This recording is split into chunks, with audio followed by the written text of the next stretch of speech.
personal responsibility. Like the biggest one is health, especially in this country. No one wants to be the captain of their vessel. I don't know why. I want to sail this ship to the land of awesomeness. What's your opinion on it? Oh, yeah, with health, I was going to write off on that. A lot of that is the way the healthcare system is set up. It gives people the option to not take care of themselves because someone is going to be there to catch them if they fall. Now, just because, they can extend your life and keep you living longer doesn't mean you're actually thriving. But look at Singapore. Their healthcare system is everyone has an account, and the government puts a certain amount of money in that account, and that's all you got. Singapore, I'm sorry. Oh, no, go ahead, dude. Drop off. But I get so excited about Singapore healthcare because it's amazing. And it's genius. By the way, there's a podcast called This ... is interesting, and it really is about things that are interesting. And one of the things they talk about is like the effectiveness of Singapore's healthcare system, especially as compared to the United States, where we're just like spending an outrageous amount per person on healthcare. Just like if you look at a graph as per person spent on healthcare, it's just crazy. But I mean, healthcare. Singapore is efficient, has excellent health outcomes, blah blah blah blah blah across the board. They're basically affordable the treatments too. Yeah. So camps. Yeah. Singapore is really a good model. But what did you say, Steve? He's talking about his best soul. Personal responsibilities. Yeah. Sorry, go ahead. I lost it. And then another thing, when you actually suggest the point to people, like maybe some of this dysfunction is due to what you're doing, maybe what you're ingesting, maybe your victim type of mentality, maybe all that negativity you're feeding yourself 24/7. And people are like, no, it's just genetics, like something like that. I was unlucky.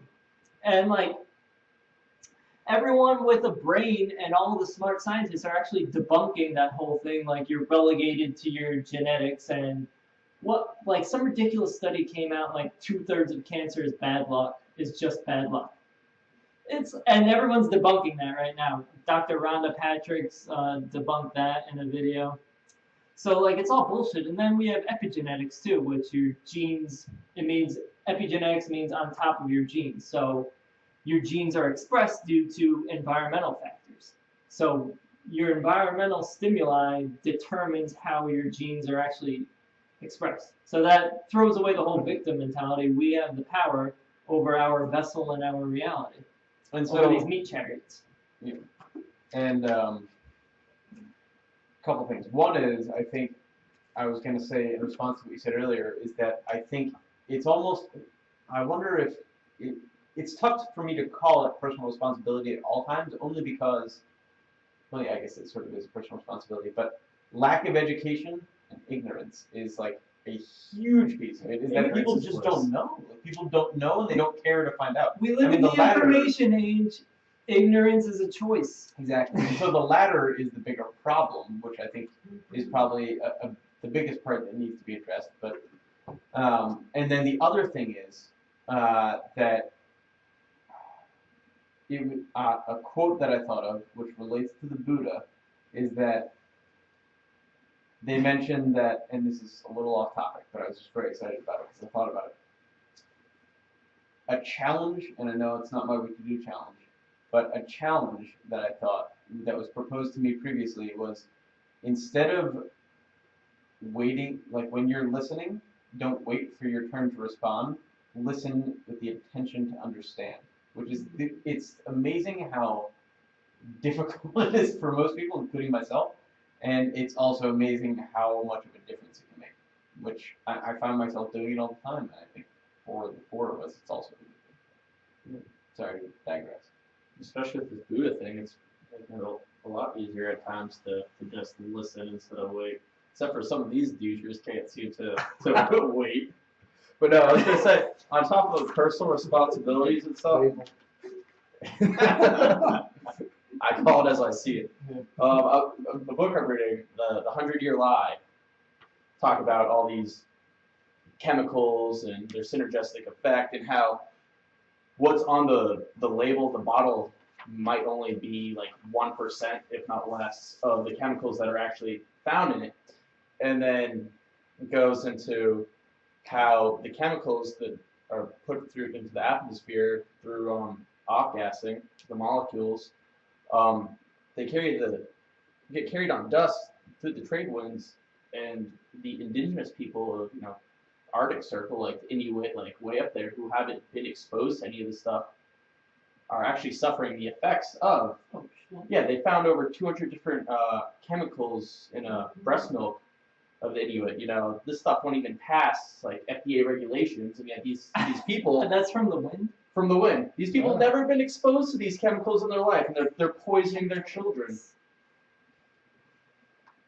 That came up with Fukushima as well, for just the winds and the carrying. But what I was going to support John's point on is, I haven't looked into it in the past few years, but I'd say 3 years ago, I read an article and heard a story about USDA Organic, how basically the board that approves exceptions, so chemicals that can still be put on, it grew. This was like 3 or 4 years ago, from like 5 things.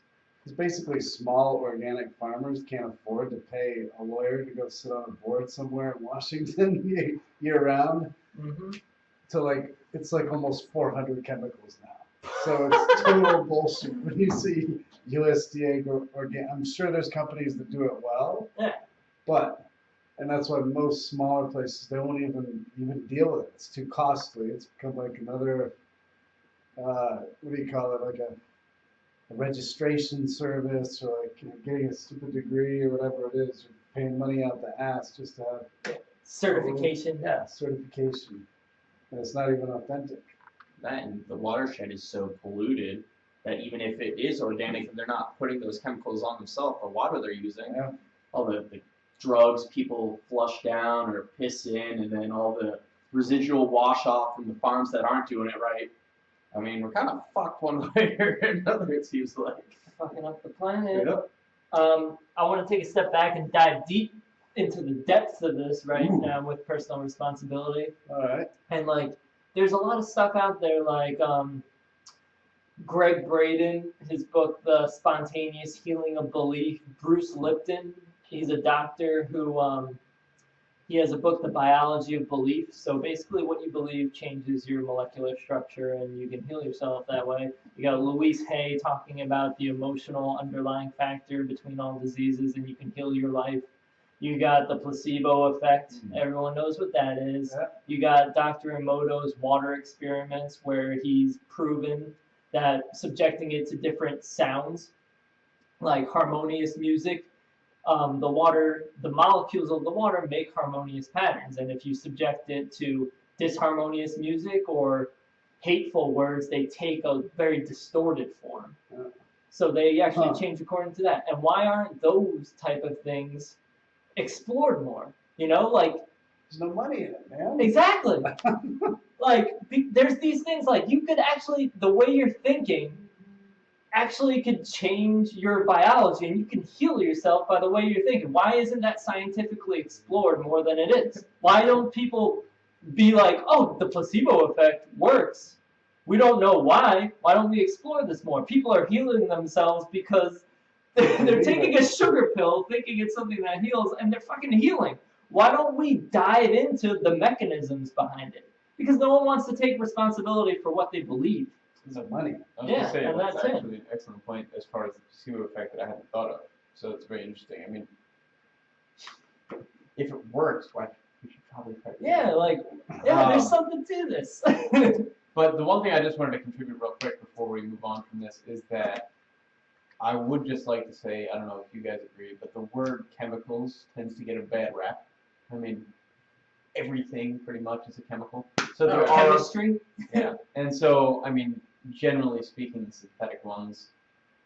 I mean, if it's not even, I'm not even going to go to that generalization, but I think the point is, just because it's a chemical doesn't make it bad. But I think what your point really is that we should at least be aware. It's good to know, and then we'll have the knowledge of like, okay, this is something I'm putting into my body. What's in it? That sort of thing.